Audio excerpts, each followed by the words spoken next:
प्राण शक्ति का अपव्यय, मूर्खतापूर्ण अनाचरण। अपनी प्राण शक्ति को यदि हम मितव्यतापूर्वक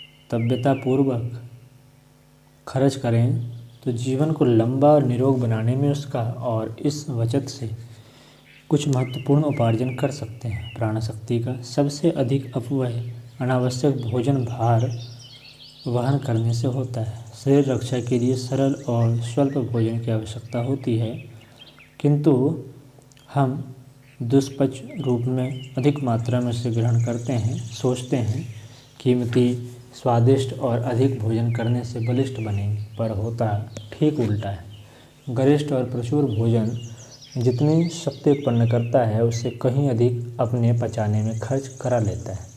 अस्तु हम प्रतिदिन घाटे में रहते हैं और अंततः दिवालिया बनकर असमय में ही जीवन लीला समाप्त कर देते हैं। प्राण कहाँ से आता है, उसकी उपलब्धि स्रोत कहाँ है, यह तलाश करने पर इसी निष्कर्ष पर पहुंचना पड़ेगा कि यह बहुमूल्य संपदा हमें शुद्ध वायु, निर्मल जल, सात्विक आहार, सूर्य संपर्क, गहरी नींद, इस संतुष्ट मनः स्थिति से प्राप्त होती है।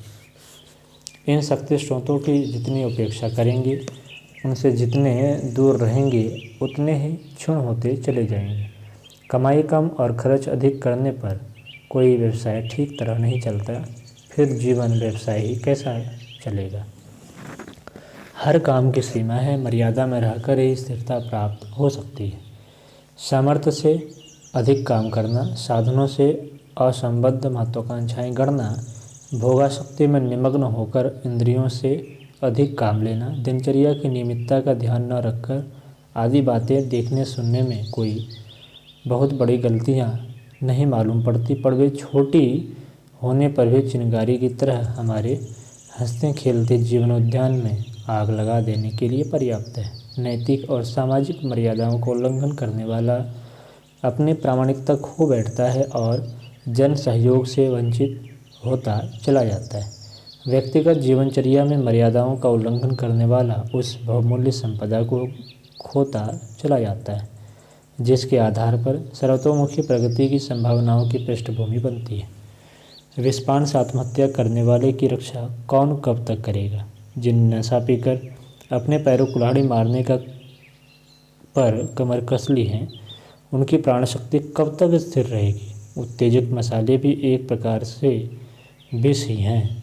वासनात्मक उत्तेजनाओं से मन को निरंतर उद्विग्न करते रहने से हम अपनी ही सुसंचित जीवन संपदा का क्षरण करते चले जाते हैं। अपने ही पापों का फल भोगने के लिए रुग्णता, अशक्तता एवं अकाल मृत्यु के नरक में जा गिरते हैं। दार्शनिक कन्फ्यूशियस ठीक ही कहते थे, जो मितव्यता के नियम को भंग करेगा वह अंत में दुसह दुख सहता हुआ मरेगा। उनकी यह उक्ति प्राण शक्ति के अपव्यय के संबंध में 16 आने सच उतरती है।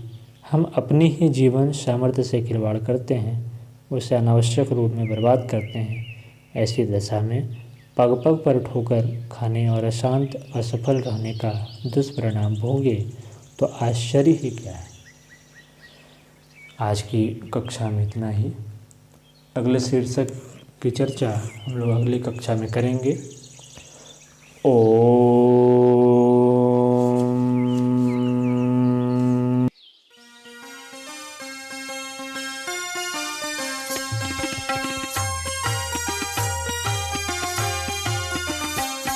चलो गुरुदेव के सपने सजाने की शपथ ले ली। चलो गुरुदेव के सपने सजाने